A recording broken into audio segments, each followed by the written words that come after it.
Good morning and welcome to the channel. My name is Henry and today's video is all about providing some guidance and advice to new investors out there who have started or who are looking to get started with a stock investment portfolio. I know it can be a scary thing to start and the stock market can feel like a mysterious random number generator at times, especially if the investments you make go down in value as soon as you buy them. But if you have a strategy and you stick to that idea of what you are trying to achieve, you will always win over the long term. In this video I'm going to show you the strategies I've been using for the last few years, which have been really successful for me, and can hopefully be so for you as well. Do know I am not a financial advisor, you should always make your own decisions, but hopefully this video will provide you with the information with which to do that. So I'm going to quickly start by showing you why investing from an early age can be so beneficial. Then we're going to touch upon what type of investor you want to be and what strategy you need to employ to get the results that you want and that will suit you. And stay tuned because at the end we're going to look at the key pointers on the fundamental and technical analysis that will help you pick better stocks and also help you time your entries into those stocks. And for that we're going to jump into the Trading 212 app and look at the desktop version. So really important information there, so stay tuned. So, why start investing in the stock market? Well, let's have a look at a compound interest calculator to show the value of compound interest and how much it can grow your wealth over time. Let's put in a base amount here of £5,000. It can be higher, it can be lower, but just as an example. Let's put in an interest rate of 8.5%. Now, average returns are typically between 7 and 10% per annum, and that will be broken down between the dividends paid, which is usually around 3%, and then 5-6% on capital appreciation. Next, let's put in the calculation period. Let's go for 10 years, relatively short period of time if you're a long-term investor. As a regular monthly deposit, let's put in £500. Again, toggle this to suit you.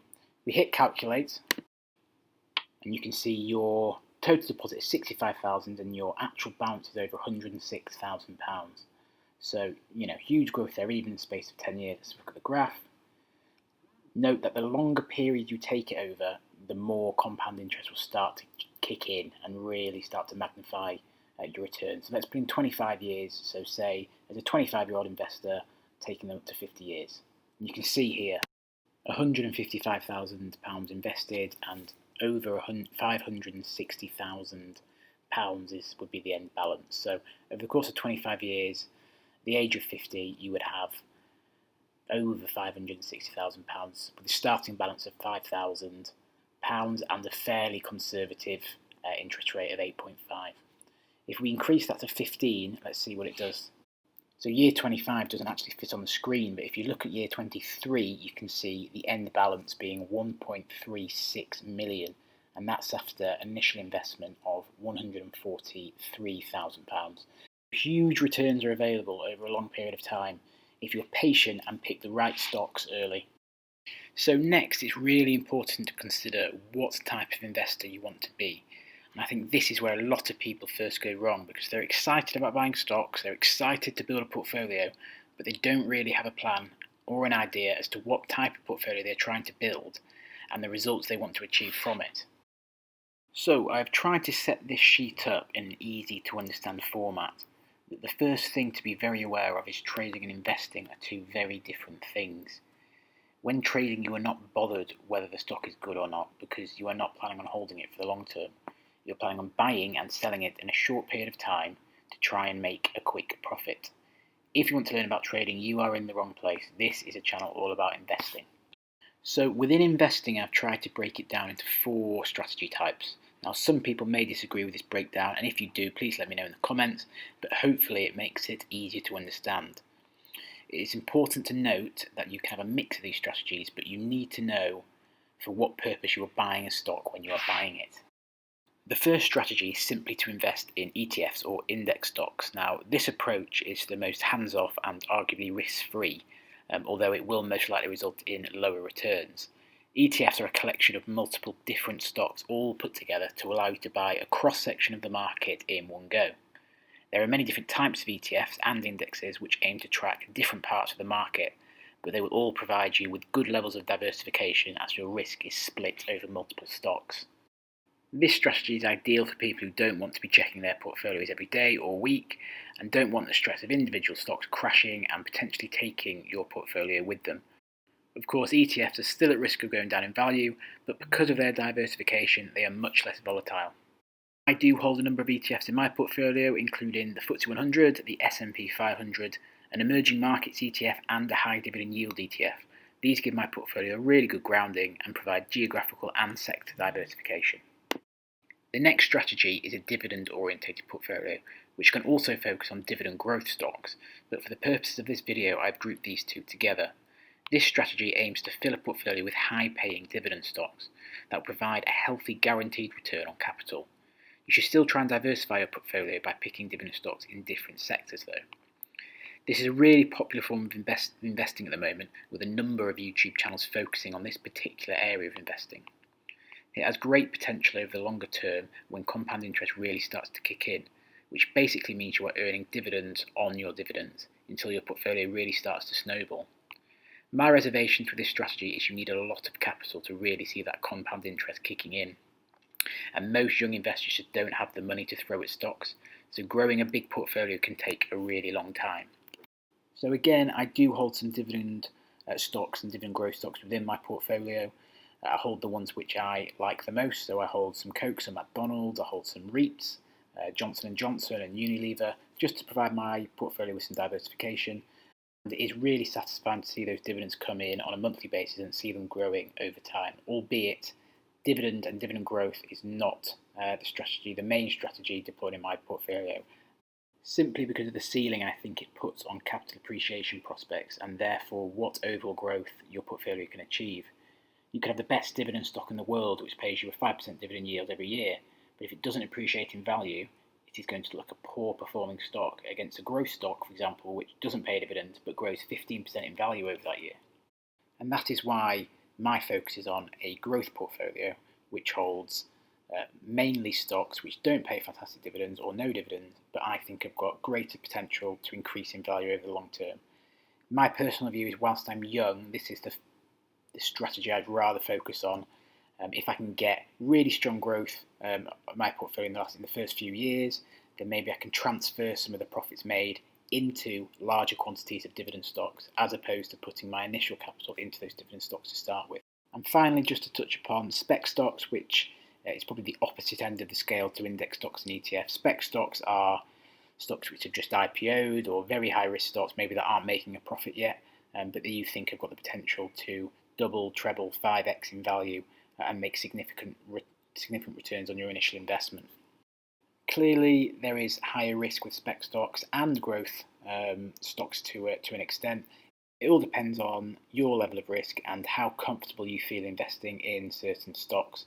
My portfolio has a mix of all four of these elements of strategies, but with a focus on growth stocks, just to try and grow my portfolio as much as I possibly can in the first 2, 3, 4 years, at which point I will look to switch out some of those maybe higher risk stocks and buy in some more dividends. If nothing else, hopefully that brief explanation of some of the different investing strategies has given you a good foundational understanding of some of the different strategies that can be employed when investing.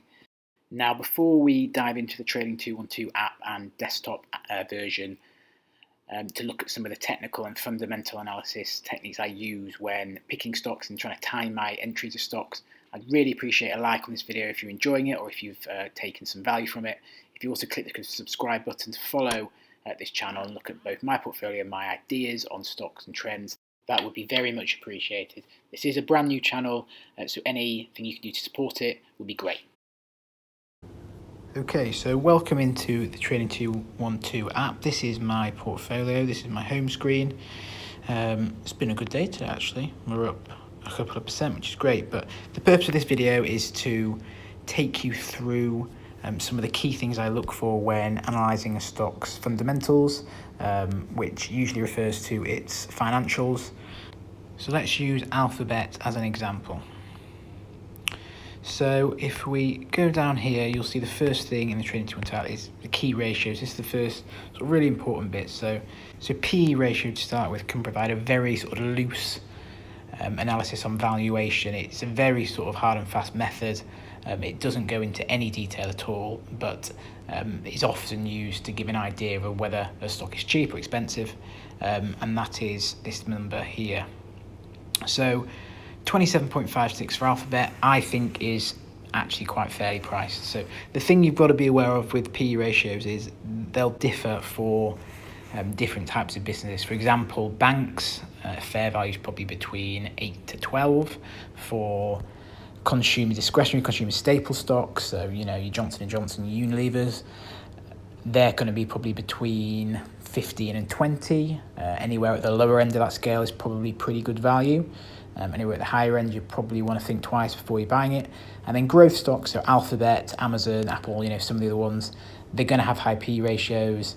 I think Amazon's at the moment is about 100, so it does vary. It's obviously related to it's the price to earnings ratio, so it's all related to the earnings. If the company's had a good year and made lots of earnings, then that might bring their PE down. If they've had a really bad year and their earnings are really low, then that might increase the PE ratio. So you've got to be aware of how it's actually calculated. Growth stocks will have a higher PE just because their earnings are expected to grow over time. That's just something to be aware of. Something else which I often look at, if we go into all ratios, there's some really good and really important numbers in here. So the main ones I look at, if we go on financial strength, is a key one. One of the key ones I look at is payout ratio. There isn't actually a payout ratio for Alphabet, so if we just go into, say, Barclays, all ratios, financial strength, the payout ratio is the percentage of company earnings which are paid out as a dividend. So anything below sort of 60, 70 is generally regarded as pretty safe. If a company has a payout ratio of above 100, it means they're paying out more in dividends than they're actually receiving in earnings. So that is a big red flag, especially if you're buying that stock as a dividend play. So Barclays, you can see payout ratio for the last fiscal year, 48, for the trading 12 months, just under 60. So pretty healthy. It's a really important thing to look at if you're, as I say, buying a stock for the purposes of the dividends. You want to make sure it's a safe dividend and it's not going to be cut. One of the other important things I look at, and this is especially important when valuing banks and REITs, is the price to book ratio. The price to book ratio is the company's share price against what the price of their book is. So the total value of all their assets compared to their share price. So if the company went bust, what is left to be sold to try and recoup some of the losses? Now, a company's book value is obviously equal to 1. So anything less than 1 means the current share price is below book value, and that's always a really good sign, especially for banks and REITs. This is one of the best ways to get a rough idea of value for those kind of stocks. So at the moment, you can see Barclays on a price to book value ratio is cheap, or looks very cheap. Now, obviously, you need to consider other factors, but purely on this, it looks like a good buy. If we go back into Alphabet, one of the other key ratios I wanted to show you is growth. Growth, you can see here, you have earnings per share growth.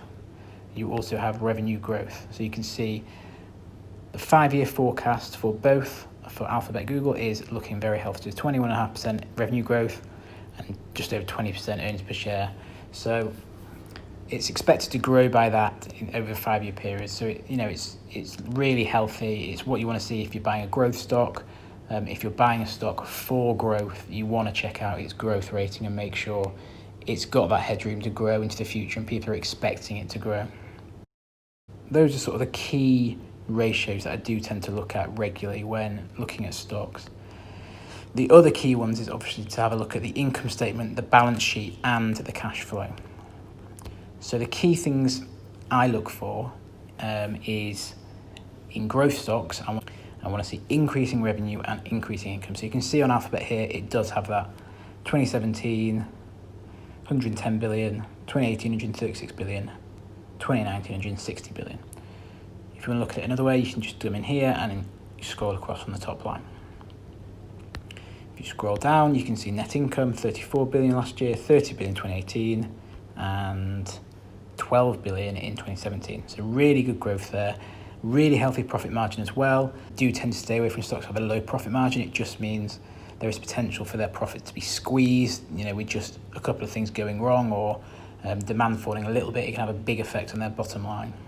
Just on the income statement, it's worth noting that an increasing revenue and increasing net income are less important if you're buying a dividend stock, simply because you're not buying a dividend stock for the growth, you're buying it for its consistent and reliable dividend. So as long as you see a stable revenue and a stable income and a relatively stable profit margin, that is great. That means the company might not be growing, it's reached a level, it's got a really good customer base, really good brand, and it's maintaining that level. If it starts to drop off, that's where you might want to delve a bit deeper and make sure there isn't something fundamentally changing with the company, which is going to lead it on a downward spiral. But I mean, Unilever and Johnson & Johnson, for example, two consumer staple stocks that I own, you'll see they have very consistent revenue and income. Moving on to the balance sheet, some key things you want to look for here, no matter what sort of stock strategy you're employing or what you're looking for, and that is good debt to asset ratio, mainly meaning you want a company to have higher assets than they do liabilities, and you want that margin to be as big as possible. If we go in here, one of the other important things you want to see is the cash and short-term investments. Alphabet has a crazy amount of cash, nearly £120 billion just sat on their books. And you want to compare that to debt. So you see current liabilities, you'll have short-term debt, Alphabet have got none, and then long-term debt, they've got roughly £4.5 billion.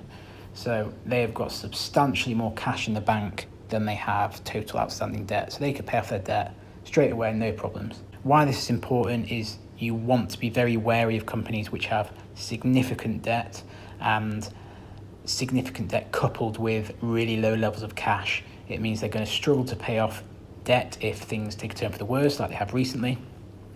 If revenues start to fall and that debt keeps mounting and they've got to pay the interest on that debt and they just don't have the money coming in or the cash sat there to pay it off or pay it down, then that is going to have a big impact on the company. Cash flow is also important. Again, varies slightly on cash flow as to what sort of stock you're looking at. On a growth stock, you do want to see cash flow, operating cash flow increasing, which is here. You can see the blue lines and the green lines. The blue lines going down show investment is being made into the company because money is going out. Similar to financing, when the green line is going down, that means the company is paying off debt. If the green line was going up, that means the company is taking out debt. So just so you can understand how that works. So again, you don't particularly want to see companies who are taking on a lot of debt if there's no good reason behind it. It's also good to see growth companies especially investing in the business, investing in innovation. I'd be a little bit concerned if I was buying a growth stock such as Alphabet and they were not investing in the company and that blue line didn't exist or it was pointing upwards. That would be a worry for me. So hopefully that gives you a quick whistle-stop tour of the cash flow, the balance sheet, the income statement, what to look for growth stocks and dividend stock and how it differs. Some key ratios we've also pointed out, and that just about wraps it up for the fundamental analysis. Now, moving on to the technical analysis, I have opened my desktop version of Trading 212 here. Just move that down, that across, just to create a bit more space. So I've got the chart here of the S&P 500, the iShares tracker, for the last 2 years since 2018. You can see here on the right hand side is where we are currently. So I'm just going to give a very quick, very basic overview of the simplest form of technical analysis, and that is identifying the highs and the lows. So you can see stocks move in wave patterns. They go up, they come down a bit, they'll go higher, they come down a bit, they go higher again, or vice versa in a downward cycle.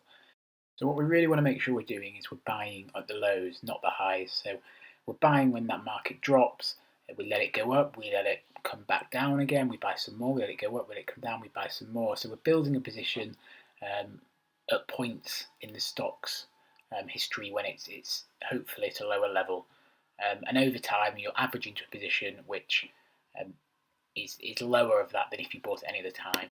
Now, of course, it's really hard to time the market and time these lows. So what I tend to do is I let it fall, and as it starts to rise again, that's when I'll start to enter a position.